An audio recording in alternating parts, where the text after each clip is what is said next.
नमस्कार दर्शक बंधु एई भिडियो रे आपण माने जानिबाकू पाइबे आपण किपरि ईडब्ल्यूएस सर्टिफिकेट बा इकोनॉमिकली वीकर सेक्शन सर्टिफिकेट तथा इनकम एंड एसेट सर्टिफिकेट पई ऑनलाइन रे आवेदन करि परिबे। एथि पई पूरा प्रोसीजर कोन रहिछि एवं केउ सब डॉक्यूमेंट आवश्यक रहिछि। देखंतु दर्शक बंधु एई भिडियो रे म आपण मानकू गोटिए ईडब्ल्यूएस सर्टिफिकेट पूरा मोबाइल रे ऑनलाइन रे आवेदन करि देखैबी जहा द्वारा आपण माने सहज रे बुझी परिबे। आपणक पाखरे थिया मोबाइल फोन बा स्मार्टफोन जरिए आपण ऑनलाइन रे ईडब्ल्यूएस सर्टिफिकेट बा आपण ताको कहउचंती इनकम एंड एसेट सर्टिफिकेट पई आवेदन करि परिबे।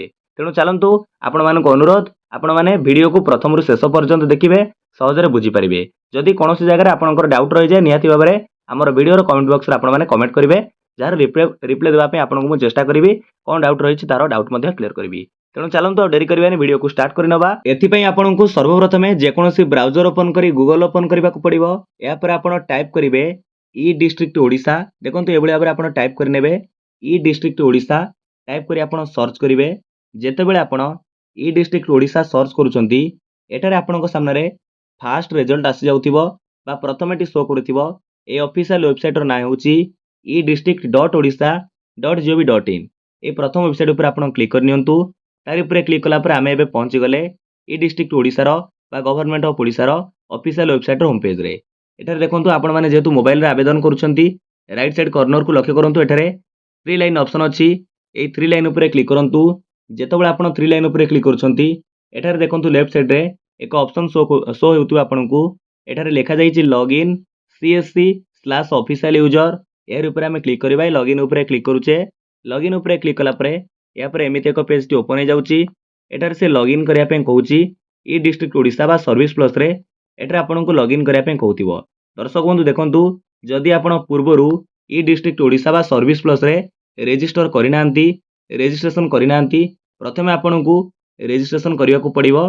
एठारे देखंतु जो रजिस्टर लिखा जाईछि तारि पर आपण क्लिक करिवे। यार ऊपर क्लिक कला परे आपण प्रथमे ई डिस्ट्रिक्ट ओडिशा रे रजिस्ट्रेशन प्रोसेस कंप्लीट करिवे। जेमिति आपणकर full name email ID mobile number या पर आपणकर पासवर्ड क्रिएट करिवे। या परे आपणकर स्टेट सिलेक्ट करी कैप्चा कोड भरी तापरे सबमिट ऊपर क्लिक कले आपण प्रथमे ई डिस्ट्रिक्ट ओडिशा रे कोन हे जिवे ना रजिस्ट्रेशन करि नेबे। देखंतु आपण रजिस्ट्रेशन प्रोसेस कंप्लीट करि सारिया परे पुनश्च लॉगिन पेज को आसीबे। लॉगिन एठारे किपर करिवे देखंतु प्रथम एठारे से लॉगिन आईडी मागुची। ए लॉगिन आईडी होची आपण जेतबळे ई डिस्ट्रिक्ट ओडिशा बा सर्विस प्लस रे रजिस्ट्रेशन करिथिले सेठारे से समय जो मोबाइल नंबर देइथिले से मोबाइल नंबर को एठारे लॉगिन आईडी जगह रे देइ परिबे। किंबा आपण रजिस्ट्रेशन बेले जो ईमेल आईडी देइथिले आपण से ईमेल आईडी को लॉगिन आईडी भाबरे व्यवहार करि परिबे। जेंतु गोटिए को दियंतु चाहिले एठारे लॉगिन आईडी रे आपण मोबाइल नंबर देइ परिबे किंबा ईमेल आईडी देइ परिबे। देखंतु तापरे द्वितीय से कहउची ओटीपी किंबा पासवर्ड भरिबाकू। जदि आपण एठारे मोबाइल नंबर दउचंती गेट ओटीपी ऊपर क्लिक करिवे आपणकर मोबाइल नंबर को एक वन टाइम पासवर्ड आसीबो। ए फांका करे आपण ओटीपी भरी लॉगिन हे परिबे। किंबा आपण ई डिस्ट्रिक्ट ओडिशा रे रजिस्ट्रेशन कला बेले जो पासवर्ड क्रिएट करथिले सीधा सळक से पासवर्ड भरी परिबे। या परे ए जो कैप्चा कोड लिखा जाईछि से कैप्चा कोड को सठिक भाबरे फांका करे भरिबे। तापर एठारे लॉगिन ऊपर क्लिक करंतु। आपण लॉगिन ऊपर क्लिक कला परे एमिति या परे आपण सर्विस प्लस वा ई डिस्ट्रिक्ट ओडिशा रे लॉगिन हे जाउछंती। एठी आपणकर नेम शो करथिबो बा प्रोफाइल टी शो करथिबो। एबे हमें जानिबा सीधा सळक आपण किपरि ईडब्ल्यूएस सर्टिफिकेट बा इकोनॉमिकली वीकर सेक्शन सर्टिफिकेट किंबा इनकम एंड एसेट सर्टिफिकेट पई ऑनलाइन रे आवेदन करि परिबे। एठारे लेफ्ट साइड को लक्ष्य करंतु मेनू बार रहिछि ता तळे बहुत गुड ऑप्शन रहिछि। तापर देखंतु एठी सेकंड ऑप्शन रे लिखा जाईछि अप्लाई फॉर सर्विसेज। आपन को एठारे अप्लाई फॉर सर्विसेज ऊपर क्लिक करिया पड़िबो। तापर देखंतु तळे एमिति लेखा आसुछि व्यू ऑल अवेलेबल सर्विस बा सर्विसेज। यार ऊपर क्लिक करिवे। आमे जेतबळे व्यू ऑल अवेलेबल सर्विस ऊपर क्लिक करूचे एटारे किस अपेक्षा करंतु। तापर देखंतु राइट साइड को लक्ष्य करंतु आपणकर ए जो ई डिस्ट्रिक्ट ओडिशा रे बा सर्विस प्लस रे जेते सब सर्विसेज अवेलेबल अछि ता एठारे शो करूथिबो। आमको एठारे कोन करिवार अछि ना इनकम एंड एसेट सर्टिफिकेट पे आवेदन करिवार अछि। तेणु राइट साइड को लक्ष्य करंतु सर्च बार रहिछि। ए सर्च रे आपण टाइप करंतु इनकम। एठारे देखंतु आपण बास खाली इनकम टाइप करंतु। इनकम टाइप कला परे तळे देखंतु एठी दुईटी ऑप्शन आपनको शो करथिबो। प्रथमटी होउची इश्यूएंस ऑफ इनकम सर्टिफिकेट तथा आपण इनकम सर्टिफिकेट पे आवेदन करि परिबे। सेकंड टी होउची आमे जो विषय जानुचे आज रो वीडियो रे issuance of income and asset certificate. एहर ऊपर आमे क्लिक करिबा। जेतेबेले आपण इनकम एंड एसेट सर्टिफिकेट ऊपर क्लिक करूछंती तापर एठारे किछ अपेक्षा करिवे। ଆପଣଙ୍କର ଆସିଯିବ application form for issue of income and asset certificate. ଏହାପରେ ଦେଖନ୍ତୁ ଆମେ ଏଇଠାରୁ ଆବେଦନ କରିବା, କିପରି ଫର୍ମ ଫିଲ୍ଅପ୍ କରିବେ ଆପ୍ଲିକେସନ୍ ଫର୍ମ, କେଉଁ ସବୁ ଡକ୍ୟୁମେଣ୍ଟ କିପରି ଅପଲୋଡ଼ କରିବେ, ସହଜରେ ବୁଝିବେ। ଭିଡ଼ିଓକୁ ଆପଣମାନେ ଶେଷ ପର୍ଯ୍ୟନ୍ତ ଦେଖନ୍ତୁ, ଜାଣିପାରିବେ। ପ୍ରଥମେ ଦେଖନ୍ତୁ ସେ କହୁଛି ସିଲେକ୍ଟ କ୍ୟାଟାଗୋରୀ। ଏଠାରେ ଆପଣଙ୍କୁ ପ୍ରଥମ କଥା ଜଣେଇଦେବି, ଇମ୍ପୋର୍ଟାଣ୍ଟ କଥା, ଆପଣ ଇଡବ୍ଲ୍ୟୁଏସ୍ ସାର୍ଟିଫିକେଟ୍ ଆବେଦନ କରିବା ପୂର୍ବରୁ ଜାଣି ନିଅନ୍ତୁ କେଉଁ କ୍ୟାଟାଗୋରୀ ପିଲା କେଉଁଥିପାଇଁ ଇଡବ୍ଲ୍ୟୁଏସ୍ ସାର୍ଟିଫିକେଟ୍ ଆବେଦନ କରିପାରିବେ। ଯଦି ଆପଣମାନେ କହିବେ ଏସ୍ସି ବିସି କ୍ୟାଟାଗୋରୀ ପିଲା ଆମର ଓଡ଼ିଶା ଷ୍ଟେଟ୍ରେ ଅଲରେଡ଼ି ଗୋଟେ କୋଟା ପାଇଁ କ୍ଲେମ୍ କରୁଛନ୍ତି, ଯେଉଁଟା ହେଉଛି ଏସ୍ସି ବିସି। ତେଣୁ ସେମାନେ କେବଳ ଏସ୍ସି ବିସି ପିଲାମାନେ କେବଳ ସେଣ୍ଟର ପାଇଁ ଇଡବ୍ଲ୍ୟୁଏସ୍ ସାର୍ଟିଫିକେଟ୍ କ'ଣ କରିପାରିବେ, ଇସ୍ୟୁ କରିପାରିବେ। ପ୍ରଥମ କଥା ଆପଣ ଜାଣିଲେ, ଏସ୍ସି ବିସି କ୍ୟାଟାଗୋରୀ ପିଲାମାନେ ଆପଣ କେବଳ ସେଣ୍ଟର ପାଇଁ କ'ଣ କରିପାରିବେ ନା ଇଡବ୍ଲ୍ୟୁ ସେଣ୍ଟ୍ରାଲ ପାଇଁ ଇଡବ୍ଲ୍ୟୁଏସ୍ ସାର୍ଟିଫିକେଟ୍ ଆବେଦନ କରିପାରିବେ, ପାଇପାରିବେ। ସେମିତି ଜେନେରାଲ ପିଲାଙ୍କ କଥା କହିବା, ଜେନେରାଲ ପିଲାମାନେ ବୋଥ୍ ଷ୍ଟେଟ୍ ଆଣ୍ଡ ସେଣ୍ଟର ପାଇଁ ଦୁଇଟା ଯାକ ପାଇଁ ଇଡବ୍ଲ୍ୟୁଏସ୍ ସାର୍ଟିଫିକେଟ୍ ଆପ୍ଲାଏ କରିପାରିବେ ବା ଇସ୍ୟୁ କରାଇପାରିବେ, କାରଣ ଜେନେରାଲ ପିଲାଙ୍କର କୌଣସି ଜାଗାରେ କୋଟା କ୍ଲେମ୍ କରୁନାହାନ୍ତି। ସେମାନେ ବୋଥ୍ ଷ୍ଟେଟ୍ ଏବଂ ସେଣ୍ଟର ପାଇଁ ଇଡବ୍ଲ୍ୟୁଏସ୍ ସାର୍ଟିଫିକେଟ୍ ଆବେଦନ କରିପାରିବେ। ତେଣୁ ଏଠାରେ ଦେଖନ୍ତୁ ଆମେ ଏବେ ସିଲେକ୍ଟ କ୍ୟାଟାଗୋରୀ ଉପରେ କ୍ଲିକ୍ କରିବା, ପ୍ଲିଜ୍ ସିଲେକ୍ଟ ଉପରେ କ୍ଲିକ୍ କରିବା। ଯେହେତୁ ମୁଁ ଏସ୍ସି ବିସି ଅଣ୍ଡରରେ ଯାଉଛି, ଆବେଦନ କରୁଛି, ତେଣୁ ଏଠି ମୁଁ ସେଣ୍ଟର ଉପରେ କ୍ଲିକ୍ କଲି। ତାପରେ ଦେଖନ୍ତୁ ଏଠାରେ ସାଲ୍ୟୁଟେସନ୍ ଉପରେ କ୍ଲିକ୍ କରିବେ, ଅର୍ଥାତ୍ ଆମକୁ ପ୍ରଥମେ ଏଠି କ'ଣ କରିବାକୁ ପଡ଼ିବ ନା ପର୍ସନାଲ ଡିଟେଲ୍ସ ଭରିବାକୁ ପଡ଼ିବ, ଆପ୍ଲିକାଣ୍ଟଙ୍କର ବ୍ୟକ୍ତିଗତ ବିବରଣୀ। ପ୍ରଥମେ ଦେଖନ୍ତୁ ସାଲ୍ୟୁଟେସନ୍ ରହିଛି, ଆପଣଙ୍କୁ ପ୍ଲିଜ୍ ସିଲେକ୍ଟ ଉପରେ କ୍ଲିକ୍ କରିବାକୁ ପଡ଼ିବ। ଯଦି ଆପ୍ଲିକାଣ୍ଟ ପୁରୁଷ ଅଟନ୍ତି ଏଠି ସ୍ତ୍ରୀ ଉପରେ କ୍ଲିକ୍ କରିବେ। ଯଦି ଆପ୍ଲିକାଣ୍ଟ କ'ଣ ଅଟନ୍ତି ନା ବିବାହିତ ମହିଳା ଅଟନ୍ତି, ଶ୍ରୀମତୀ ଉପରେ କ୍ଲିକ୍ କରିବେ। ଯଦି ଆପ୍ଲିକାଣ୍ଟ କ'ଣ ଅଟନ୍ତି ନା ଅବିବାହିତ ଝିଅ ଅଟନ୍ତି, ଏଠି ମିସ୍ ଉପରେ କ୍ଲିକ୍ କରିବେ। ଚାଲନ୍ତୁ ଆମେ ଏଠି ସ୍ତ୍ରୀ ଉପରେ ରହିବାକୁ ଦେବା। ତାପରେ ସେ କହୁଛି ନେମ୍ ଅଫ୍ ଦି ଆପ୍ଲିକାଣ୍ଟ, ଆପଣଙ୍କୁ ଏଠି ଆପ୍ଲିକାଣ୍ଟଙ୍କର ନେମ୍ ଭରିବାକୁ ପଡ଼ିବ। ଚାଲନ୍ତୁ ଭରିନେଉ। ଦେଖନ୍ତୁ ଦର୍ଶକ ବନ୍ଧୁ, ଆପଣ ଆପ୍ଲିକାଣ୍ଟ ନେମ୍ ଭରି ସାରିବା ପରେ ତାପରେ ସେ କହୁଛି ଆପ୍ଲିକାଣ୍ଟସ୍ ଫଟୋ। ଏଠାରେ ଆପଣଙ୍କର ଯାହାଙ୍କ ପାଇଁ ଆବେଦନ କରୁଛନ୍ତି ତାଙ୍କର ଏକ ପାସପୋର୍ଟ ସାଇଜ୍ ଫଟୋକୁ ଅପଲୋଡ଼ କରିବାକୁ ପଡ଼ିବ। ମନେ ରଖନ୍ତୁ ସେ କହୁଛି ସେ ଫଟୋଟି 20 କେବିରୁ ଅଧିକା ଏବଂ 250 କେବିରୁ କମ୍ ହୋଇଥିବ, ଅର୍ଥାତ୍ greater than 20 KB and less than 250 KB ବା 250 କେବି। ଏଠାରେ ଆପଣ ଚୁଜ୍ ଫାଇଲ୍ ଉପରେ କ୍ଲିକ୍ କରିବା, ଆପ୍ଲିକାଣ୍ଟ ଫଟୋକୁ ଯେଉଁ ଫାଇଲ୍ ରଖିଛନ୍ତି ଅପଲୋଡ଼ କରିନିଅନ୍ତୁ। ଆମେ ବର୍ତ୍ତମାନ ଆପ୍ଲିକାଣ୍ଟଙ୍କ ଫଟୋକୁ ଅପଲୋଡ଼ କରିଛେ। ତାପରେ ଜେଣ୍ଡର ସିଲେକ୍ଟ କରନ୍ତୁ। ଏଠି ଜେଣ୍ଡର ସିଲେକ୍ଟ କଲା ପରେ ମ୍ୟାରିଟାଲ ଷ୍ଟାଟସ୍, ଦେଖନ୍ତୁ ଏଠି ମ୍ୟାରିଡ୍ ରହିଛି। ଯଦି ଆପ୍ଲିକାଣ୍ଟ ଜଣଙ୍କ ବିବାହିତ, ମ୍ୟାରିଡ୍ ଉପରେ କ୍ଲିକ୍ କରିବେ। ଯଦି ଅବିବାହିତ, ଅନମ୍ୟାରିଡ୍କୁ ସିଲେକ୍ଟ କରନ୍ତୁ। ତାପରେ ଏଠାରେ ଦେଖନ୍ତୁ ଆମେ ଏବେ ଅନମ୍ୟାରିଡ୍କୁ ସିଲେକ୍ଟ କରିଛେ। ଏହାପରେ ଆପ୍ଲିକାଣ୍ଟଙ୍କ ଏଜ୍ ପଚାରୁଛି, ଆପଣ ଆପ୍ଲିକାଣ୍ଟଙ୍କ ଏଜ୍ ଭରି ଦିଅନ୍ତୁ। ଏହାପରେ ଆପ୍ଲିକାଣ୍ଟଙ୍କ ଫାଦର୍ସ ନେମ୍ ତଥା ଆପ୍ଲିକାଣ୍ଟଙ୍କ ବାପାଙ୍କର ନାଁକୁ ଏଠାରେ ଏଣ୍ଟର କର। ଆପ୍ଲିକାଣ୍ଟଙ୍କ ଫାଦର୍ସ ନେମ୍ ଟାଇପ୍ କରି ସାରିବା ପରେ ମଦର୍ସ ନେମ୍କୁ ଏଠାରେ ଏଣ୍ଟର କରିନିଅନ୍ତୁ। ତାପରେ ଏଠାରେ ମୋବାଇଲ ନମ୍ବର ମାଗୁଛି, ଆପଣଙ୍କ ପାଖରେ ଥିବା ଭ୍ୟାଲିଡ୍ ମୋବାଇଲ ନମ୍ବରକୁ ଏ ଫାଙ୍କା ଘରେ ଏଣ୍ଟର କରନ୍ତୁ। ଚାଲନ୍ତୁ ଆମେ ଏଠି ମୋବାଇଲ ନମ୍ବରକୁ ଏଣ୍ଟର କରୁଛେ। ଆପଣ ମୋବାଇଲ ନମ୍ବରକୁ ଭରି ସାରିବା ପରେ ଏହାପରେ ରହିଛି ଆଧାର ନମ୍ବର। ଆଧାର ନମ୍ବର ମ୍ୟାଣ୍ଡେଟୋରୀ ନଥିଲେ ବି ଆପଣଙ୍କର ଆଧାର ନମ୍ବରକୁ ଏଠାରେ ଏଣ୍ଟର କରିନିଅନ୍ତୁ। ଆଧାର ନମ୍ବର ଭରି ସାରିବା ପରେ ତାପରେ ଇମେଲ୍ ଆଇଡି ମାଗୁଛି, ଆପଣଙ୍କର ଇମେଲ୍ ଆଇଡିକୁ ଏଠାରେ ଭରନ୍ତୁ, କାରଣ ଆପଣ ଯେଉଁ ଆବେଦନ କରୁଛନ୍ତି ଇ ଡିଷ୍ଟ୍ରିକ୍ଟ ଓଡ଼ିଶାରେ ଯେଉଁ ସର୍ଭିସ୍ ପାଇଁ ଆପଣ ଆବେଦନ କରନ୍ତୁ, ଯେମିତି ବର୍ତ୍ତମାନ ଆପଣ ଇଡବ୍ଲ୍ୟୁଏସ୍ ସାର୍ଟିଫିକେଟ୍ ପାଇଁ ଆବେଦନ କରୁଛନ୍ତି, ଇମେଲ୍ ଆଇଡି ଦେଲେ କ'ଣ ହେବ ନା ଆପଣଙ୍କ ଇଡବ୍ଲ୍ୟୁଏସ୍ ସାର୍ଟିଫିକେଟ୍ ଆପ୍ରୁଭ୍ ହେଲା କି ରିଜେକ୍ଟ ହେଲା ଆପଣମାନେ ଜାଣିପାରିବେ, ମେଲ୍ ଆସିବ। ତେଣୁ ଆମେ ଏଠି ମେଲ୍ ଆଇଡିକୁ ଭରି ନେବା। ଦେଖନ୍ତୁ ଆମେ ବର୍ତ୍ତମାନ ମେଲ୍ ଆଇଡିକୁ ଦେଇସାରିଛେ। ମେଲ୍ ଆଇଡି ଭରି ସାରିବା ପରେ ଆମେ ଏବେ ପର୍ସନାଲ ଡିଟେଲ୍ସ ଭରି ସାରିଲେ। ତାପରେ ଏବେ ସେ କହୁଛି ଫ୍ୟାମିଲି ଡିଟେଲ୍ସ। ଏଠାରେ ଫ୍ୟାମିଲି ଡିଟେଲ୍ସ ଦେବାକୁ ପଡ଼ିବ, ଯେମିତି ଆପଣଙ୍କର ପୂର୍ବରୁ ଫାଦର୍ସ ନେମ୍ ମଦର୍ସ ନେମ୍ ଆପଣ ଦେଇଛନ୍ତି, ତେଣୁ ଏଠାରେ ଶୋ କରୁଛି। ଏହାପରେ ସେ ପଚାରୁଛି, ଦେଖନ୍ତୁ ଧ୍ୟାନ ଦେଇ ଶୁଣୁଥାନ୍ତୁ, do you have any siblings below the age of 18 years, ଅର୍ଥାତ୍ ସେ କହୁଛି କି ଆପଣଙ୍କର କୌଣସି ଯଦି 18 ବର୍ଷରୁ କମ୍ ବୟସ୍କ ଭାଇ ଭଉଣୀ ଅଛନ୍ତି, ଏଠି ସିଲେକ୍ଟ କରିବାକୁ କହୁଛି। ଏଠି ଯଦି ନଥିବେ ନୋ ଉପରେ ରହିବାକୁ ଦେବେ। ଯଦି ଆପଣଙ୍କର କୌଣସି 18 ବର୍ଷରୁ କମ୍ ବୟସ୍କ ଭାଇ ଭଉଣୀ ଅଛନ୍ତି, ଏସ୍ ଉପରେ ସିଲେକ୍ଟ କରି ତାଙ୍କର ଡିଟେଲ୍ସ ଏଠାରେ ଦେଇପାରିବେ। ଚାଲନ୍ତୁ ଆମର କୌଣସି 18 ବର୍ଷରୁ କମ୍ ବୟସ୍କ ଭାଇ ଭଉଣୀ ନାହାନ୍ତି, ଆମେ ଏଠି ନୋ ଉପରେ ରହିବାକୁ ଦେଲେ।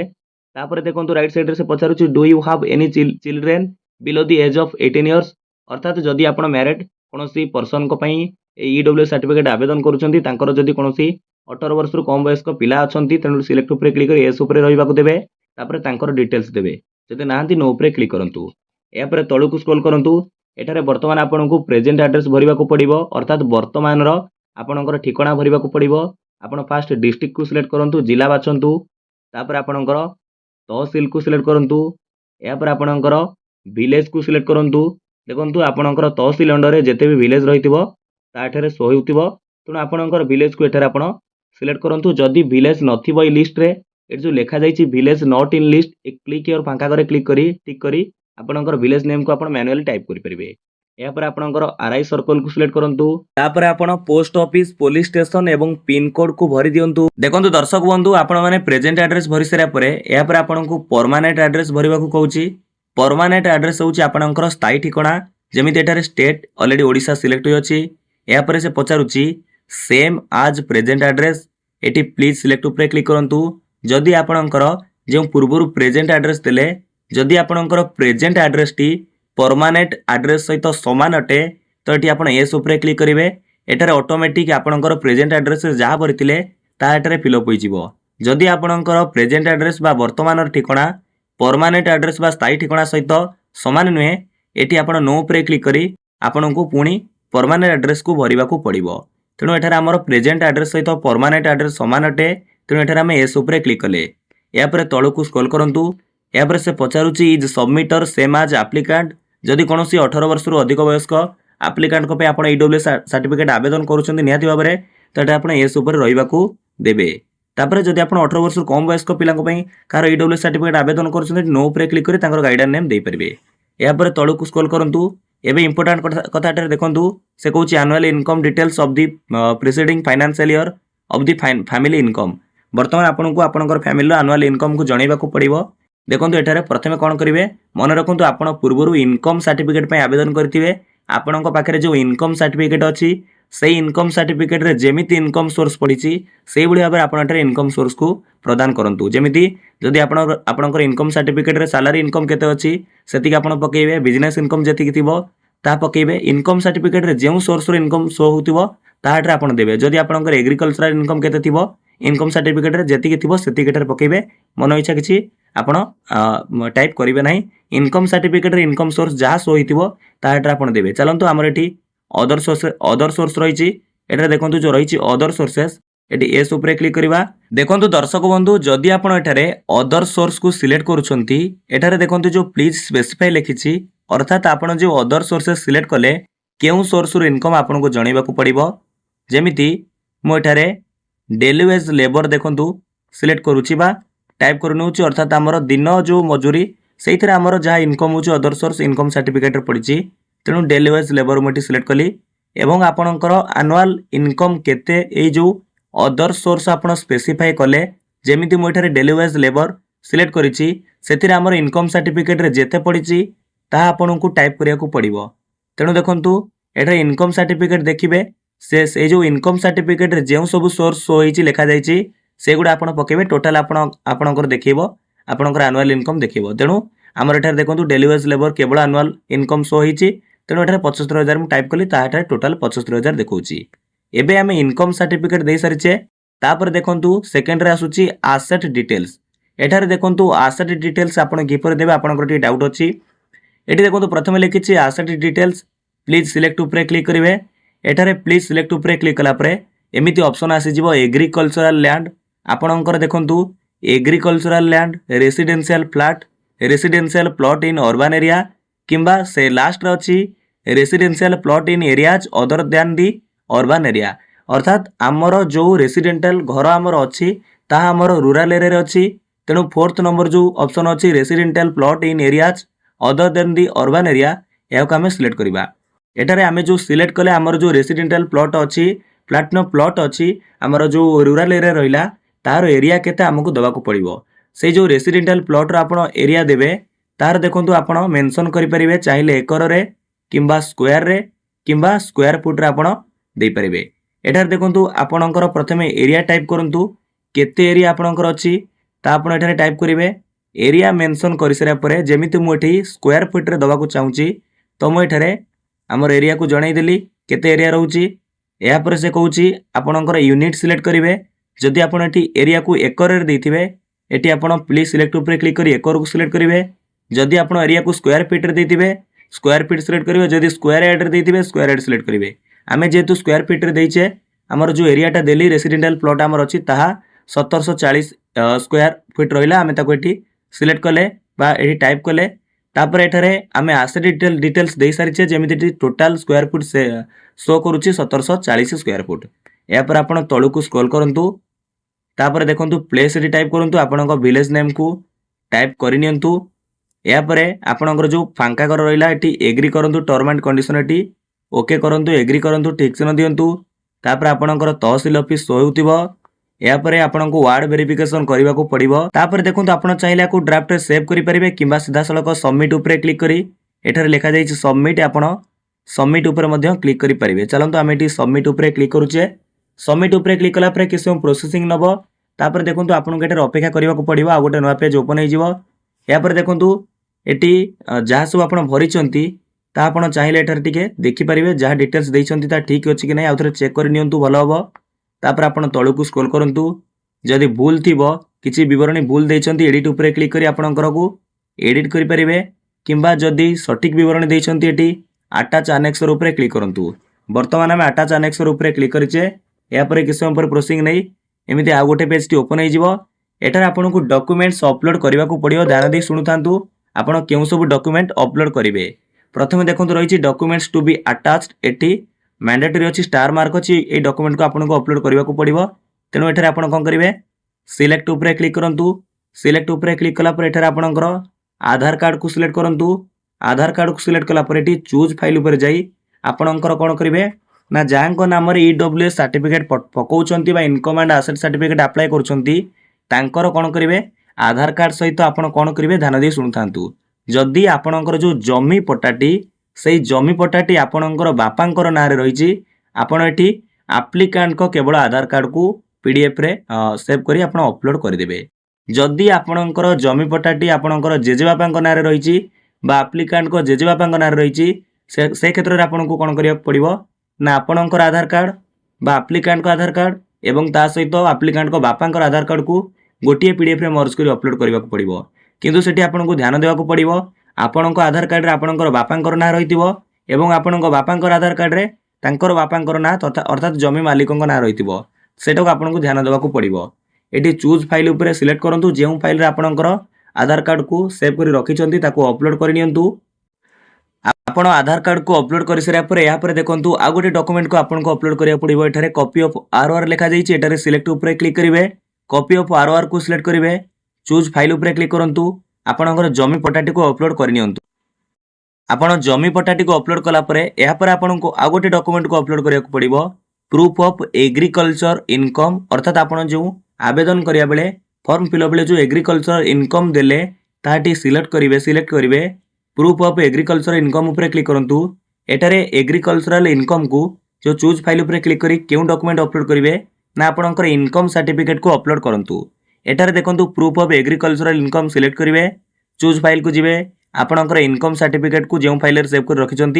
ताको अपलोड करनियंतु देखो एतिकी डॉक्यूमेंट आपको अपलोड करने को पड़ो जमीक प्रथम जनइली आधार कार्ड आप अपलोड करेंगे आप्लिकांट को बापा नाँ जमी थे आपंकर आप्लिकांट को आधार कार्ड केवल अपलोड करने ध्यान देवा पड़ो आप्लिकांट को आधार कार्ड में बापांकर बा फादर नेम रही दरकार सेमती जदि जेजेंकर नाँ रही आप आप्लिकांट का आधार कार्ड बापांकर आधार कार्ड अपलोड करेंगे बापांकर आधार कार्ड में जमी मालिकों नाँ अर्थात बापांकर नाँ रही दरकार सेमती जदि जेजेंक अणजेजेंक नाँ रही जदि आधार कार्ड नहीं वोटर आईडी कार्ड अपलोड करेंगे किंबा सरपंच को लेखा आनी अपलोड करेंगे गोटे PDF रे अटैच कर अपलोड करेंगे यापर देखो आपको जमी जनइली कॉपी ऑफ ROR को अपलोड करेंगे जमी पट्टा बा घर बारी पट्टा आप अपलोड करेंगे एग्रीकल्चरल इनकम रे आपण इनकम सर्टिफिकेट को अपलोड करेंगे तापर आपणकर सेव आनेक्सर उपर क्लिक करूँ सेव आनेक्सर उपर क्लिक कलापर आपण एपर्यंत जहाँ सब भरी ताठार आपणकर देखूँ आम सिलेक्ट कलापर सेव आनेक्सर उपर क्लिक करेचे यापर लास्ट पेज रे आम पहुँचले आउ थे देखो ये गोटे चांस रही चांस कौन आप खाली देखी ने चेक करेंगे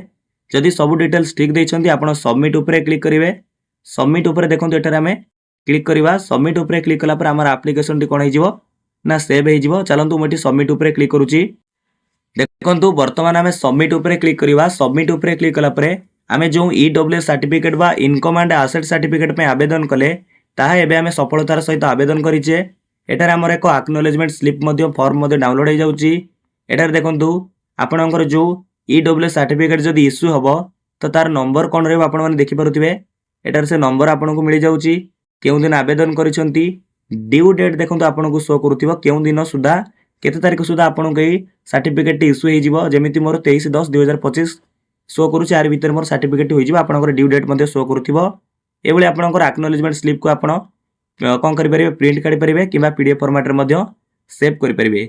ये थिला पूरा प्रोसेस आपको जनइली आपण किपरि ईडब्ल्यूएस सर्टिफिकेट बा इकोनॉमिकली वीकर सेक्शन सर्टिफिकेट किंबा इनकम एंड एसेट सर्टिफिकेट में आवेदन करेंगे। एथपाई स्टेप बाय स्टेप प्रोसेस कौन रही। दर्शक बंधु वीडियो शेष में आपको छोटिया अनुरोध, जदि आपण मैंने एपर्यंत आम चैनल को सब्सक्राइब करना निहाती भाव में आम चैनल को सब्सक्राइब करूँ। आगू ये आम चैनल इनफॉर्मेटिव वीडियो अपलोड हो चलो। विदाय दिंतु। नमस्कार। जय हिंद, जय भारत, जय जगन्नाथ।